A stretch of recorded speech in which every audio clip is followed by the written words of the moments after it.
on my kind of primary research is looking at the bacterial communities within the gut, and specifically looking at how these bacterial communities, how they shape our immune system development.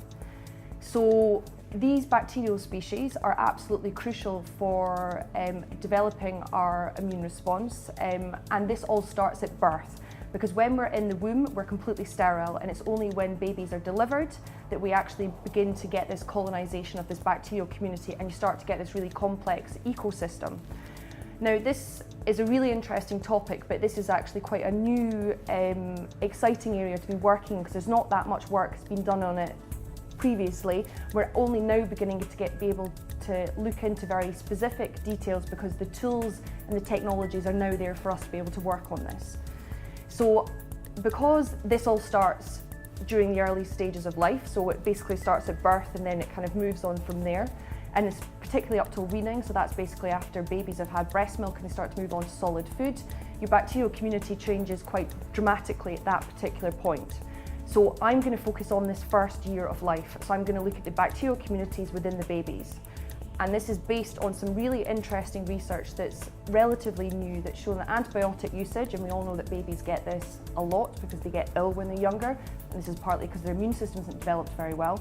Antibiotics, if they take a lot of antibiotics at very early stages of life, this can actually impact on various diseases in later life, and these include asthma, which we obviously know is very prevalent within the UK, inflammatory bowel disease, and that encompasses kind of Crohn's disease and colitis, and again that's a big problem as well. And there's even some work recently that's been showing that's potentially linked to autism as well. So this is a really exciting area to look at, and this is one of my primary research themes. We need to address a number of problems. As I've already mentioned, antibiotic usage in babies can predispose to various diseases, including asthma and inflammatory bowel disease, particularly in later life. So antibiotics obviously are important because they get rid of your pathogens. However, they cause collateral damage, and that's when they come in and they kill the salmonella, if that's an infecting agent, but they also kill your normal friendly bacteria in your intestine or your gut as well.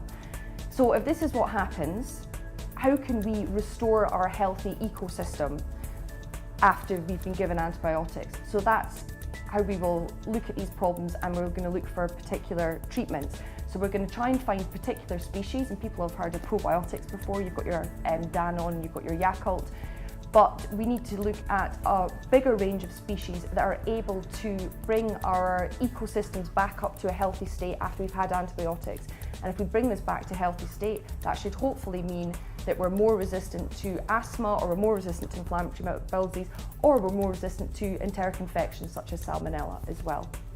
My other research theme is kind of looking at a particular type of white blood cell. This white blood cell are called natural killer cells. These cells are really important in anti-cancer responses, and they're also really important in viral infections as well.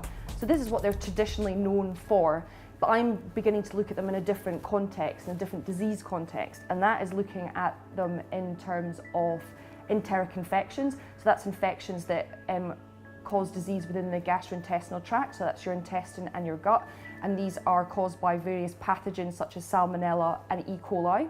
And I'm also beginning to look at these specialist white blood cells, these natural killer cells, in the context of inflammatory bowel disease, and showing how they are protective.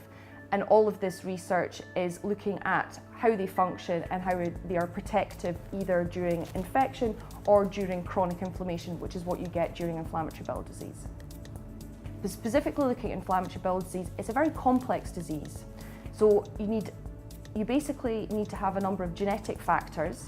So this is particular genes that have gone wrong in the human population. So these are now the susceptible people within the population.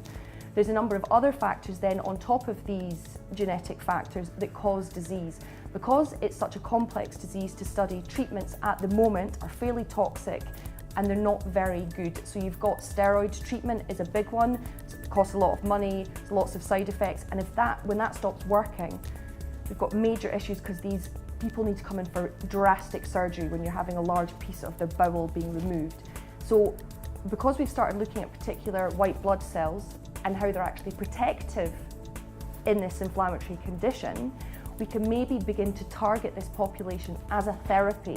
And this will hopefully be non-toxic, it will be specific, and will hopefully, this is obviously a long-term goal, in the future, will hopefully provide an alternative to surgery which can be so detrimental to the patient.